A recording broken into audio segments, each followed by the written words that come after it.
For sure. Mother's Day. I kind of think of it as host day. Your birthday. The day you popped in for this most recent time-space run. Consider this writing I bumped into. An invisible mom writes, "It all began to make sense. The blank stares, the lack of response, the way one of the kids will walk into the room while I'm on the phone and ask to be taken to the store. Inside, I'm thinking, can't you see him on the phone? Obviously not. No one can see if I'm on the phone, or cooking, or sweeping the floor, or even standing on my head in the corner. Because no one can see me at all. I'm invisible. The invisible mom." Some days I'm only a pair of hands, nothing more. Can you fix this? Can you tie this? Can you open this? Some days I'm not a pair of hands. I'm not even a human being. I'm a clock to ask, what time is it? I'm a satellite guide to answer, what number is the Disney Channel? I'm a car door, a car to order, right around 5:30, please. I was certain that these were the hands that once held books, and the eyes that studied history, and the mind that graduated summa cum laude. But now they had disappeared into the peanut butter, never to be seen again. She's going, she's going, she's gone. One night, a group of us were having dinner, celebrating the return of a friend from England. Janice had just gotten back from a fabulous trip, and she was going on and on about the hotel she stayed in. I was sitting there looking around at the others, all put together so well. It was hard not to compare and feel real sorry for myself.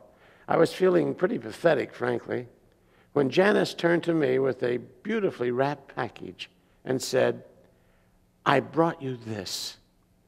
It was a book on the great cathedrals of Europe. I wasn't exactly sure why she'd given it to me until I read her inscription. "To Charlotte, with admiration for the greatness of what you are building when no one sees."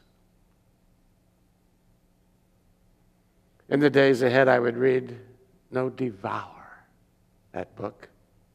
And I would discover what would become for me 4 life-changing truths, after which I could pattern my work. No one can say who built the great cathedrals.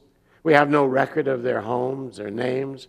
These builders gave their whole lives for a work they would never see finished. They made great sacrifices and expected no credit. The passion of their building was ruled and fueled by their faith that the eyes of God saw everything, missed nothing. A legendary story in the book told of a rich man who came to visit the cathedral while it was being built, and he saw a workman carving a tiny bird on the inside of a beam. He was puzzled and asked the man, "Why are you spending so much time carving that bird into a beam that will be covered by the roof? No one will ever see it." And the workman replied, I do this because God will see it." I closed the book, feeling the missing piece fall into place. It was almost as if I'd heard God whispering to me, "I see you, Charlotte. I see the sacrifices you make every day, even when no one around you does. No act of kindness you've done, no sequin you've sewn on, no cupcake you've baked is too small for me to notice and smile over. You are building a great cathedral, but you can't see right now what it will become." At times, my invisibility feels like an affliction, but it is not a disease that is erasing my life. It is the cure for the disease of my own self-centeredness. It is the antidote to my strong, stubborn pride. I keep the right perspectives when I see myself as a great builder, as one of the people who show up at a job that they will never see finished, to work on something that their name will never be on. The writer of the book went so far as to say that no cathedrals could ever be built in our lifetime because there are so few people willing to sacrifice to that extent.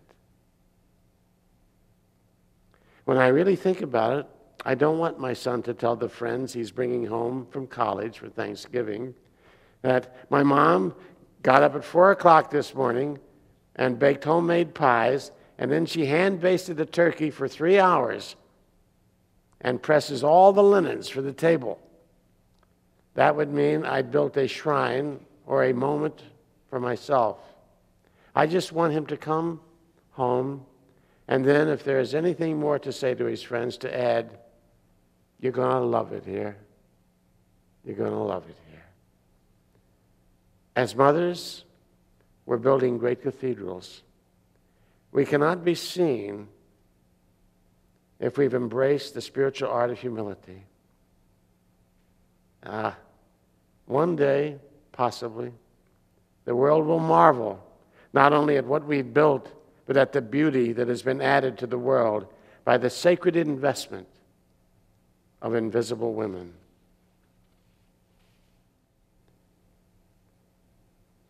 Your mother is always with you.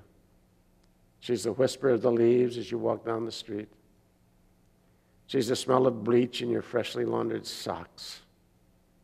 She's a cool hand on your brow when you're not well. Your mother lives inside your laughter, and she's crystallized in every teardrop. She's the place you came from, your first home, and she's the map you follow with every step you take. She's your first love and your first heartbreak, and nothing on earth can separate you, not time, not space, not even death. Happy Mother's Day, beautiful ones. Enjoy the grace. Enjoy the grace. I love you. Okay.